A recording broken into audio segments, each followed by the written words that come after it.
हम ये देखते हैं कि कल को इसका भी प्राण छूटेगा, कल इसका भी शरीर छूटेगा, और जब ये यमराज के दरबार में खड़ा होगा तो ये क्या कहेगा, क्योंकि इतने पाप इसके हाथ से करवा लिए जा रहे हैं, इतनी मूर्तियां तोड़वा ली जा रही हैं, इतनी गायों की हत्या करवा ली जा रही है, ये सब करवाए जो अशास्त्रीय कार्य किए जा रहे हैं, धर्म विरुद्ध कार्य इसके हाथ से करवा लिए जा रहे हैं, उसका ये क्या जवाब देगा यमराज के दरबार में। तो हम तो उनके लोक का भी सोच रहे हैं, उनके परलोक का भी सोच रहे हैं, और इसीलिए कड़क शब्दों में, क्योंकि हमारे पास तो दूसरा कोई माध्यम नहीं है कि वो सीधे सुन ले तो हम प्रेम से कह दें, तो इसलिए हमको समय समय पर आप लोगों के माध्यम से उनके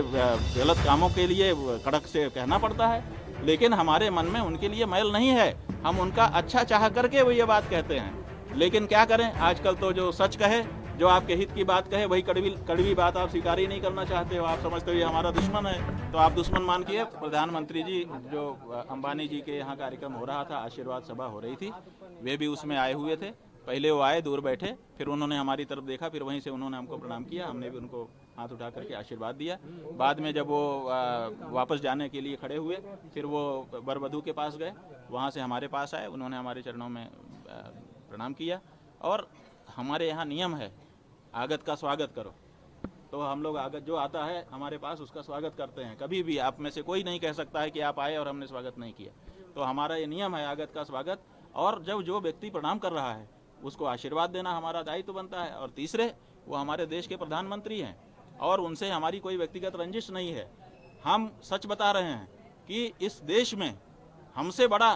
नरेंद्र मोदी का कोई हितैषी नहीं है। क्यों?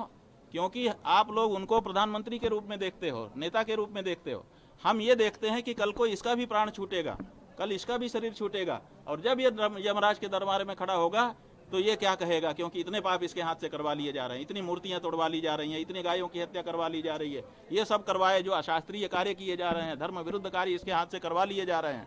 उसका ये क्या जवाब देगा यमराज के दरबार में। तो हम तो उनके लोक का भी सोच रहे हैं, उनके परलोक का भी सोच रहे हैं, और इसीलिए कड़क शब्दों में, क्योंकि हमारे पास तो दूसरा कोई माध्यम नहीं है कि वो सीधे सुन ले तो हम प्रेम से कह दें, तो इसलिए हमको समय समय पर आप लोगों के माध्यम से उनके गलत कामों के लिए कड़क से कहना पड़ता है, लेकिन हमारे मन में उनके लिए मैल नहीं है, हम उनका अच्छा चाह करके वो ये बात कहते हैं। लेकिन क्या करें, आजकल तो जो सच कहे, जो आपके हित की बात कहे, वही कड़वी बात आप स्वीकार ही नहीं करना चाहते हो, आप समझते हो ये हमारा दुश्मन है, तो आप दुश्मन मान के बैठे रहो। लेकिन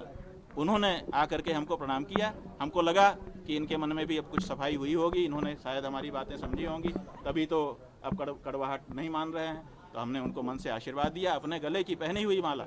गले की माला पहनी हुई शिष्य को पहनाई जाती है और किसी को नहीं पहनाई जाती है,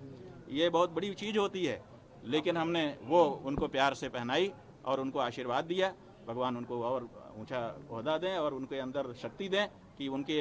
हाथों से जो गलत काम उनके चट्टे बट्टे करवा रहे हैं वो कम से कम इस मामले में कड़क हो जाएं। जैसे हम कड़क हैं वैसे ही हम चाहते हैं कि नरेंद्र मोदी इस मामले में कड़े हो जाएंगे। भाई गलत काम हमसे मत करवाओ, करवाना चाहोगे तो हम नहीं करेंगे, इतना तो कहें। वो